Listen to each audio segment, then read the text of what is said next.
सूरदास जी कितनी सुंदर बात कहते हैं, कहते प्रभु मैं बार बार आपसे दूर चला जाता हूं, बार बार आपसे विमुख होकर संसार के विषयों में जाकर उलझता हूं, पर जब जाता हूं तब भी आप मुस्कुराते मिलते हैं, और जब भूल भटक कर आपके पास आ जाता हूं बोले तब भी किंचित भी आपका मुख मैला नहीं होता, आप उसी प्रकार मुस्कुराते हुए करुणा भरी दृष्टि से ही मेरा स्वागत करते हैं, उसी प्रकार आप मुझे स्वीकार करते हैं। कैसा अद्भुत स्वभाव है आपका।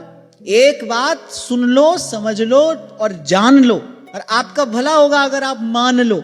भगवान को कुछ नहीं पड़ी है हमसे, वो तो अपने निजानंद में मग्न हैं, तो अपने स्वरूप में स्थित हैं। उनको तो एक क्षण लगता है अनंत कोटि ब्रह्मांड का विस्तार करते, और उससे भी कम समय में वो उसको स्वयं में लीन करके, स्वयं में लय करके अपने आनंद में स्थित हो जाते हैं। ये तो बस उनका स्वभाव है, उनकी अकारण कृपा करुणा है। इसीलिए संत कह रहे बोले ऐसे प्रभु को छोड़कर कहीं और जाता है जीव। अस प्रभु छाण भजहि जे आना।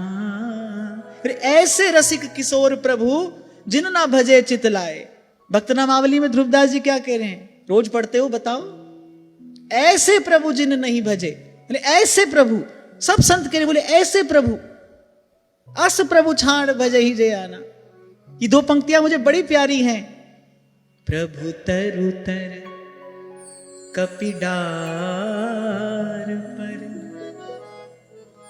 मैं कभी भावना करता हूं इस दृश्य की, जैसे आनंद हो जाता है।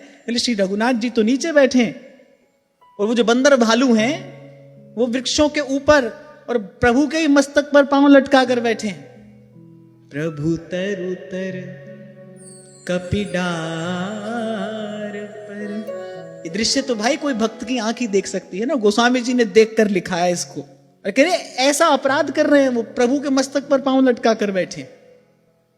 प्रभु तरुतर कपिडार पर ते किए आप समान। तुलसी कहूं न राम से, साहिब शील निधान। तो भाई जो ये कहे कि हम इतना भी नहीं कर सकते, वो जाओ और जो मौज मिलती है यहां पर लो। यही कहकर मैं आगे बढ़ूं कि आप ही के लिए बसाया है ये संसार भगवान ने। आइए खाइए जाइए मौज लीजिए, मिलती है तो यहां,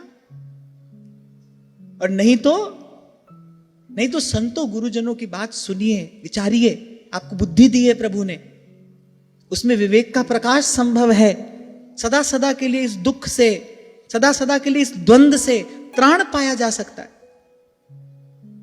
आप प्रश्न करते हैं क्या सेवा करें, क्या सेवा करें। कभी कभी लोग लिखकर पूछते हैं क्या सेवा करें, आपकी क्या सेवा करें। अरे अपना ये बुझा हुआ दीप जलाइए, इससे बड़ी सेवा इस अस्तित्व की और कोई नहीं हो सकती। इससे बड़ी सेवा जगन्नाथ की और कोई नहीं हो सकती। इस जगत में उसने आपको भेजा है, मनुष्य बनाकर भेजा है, भारत भूमि पे आपको जन्म दिया है। अपने हृदय का ये बुझा हुआ दीप जलाइए। माया का संग त्याग, हरिजू की शरण लाग। जगत सुख मान मिथ्या, झूठो सब साज है। राम सिमर राम।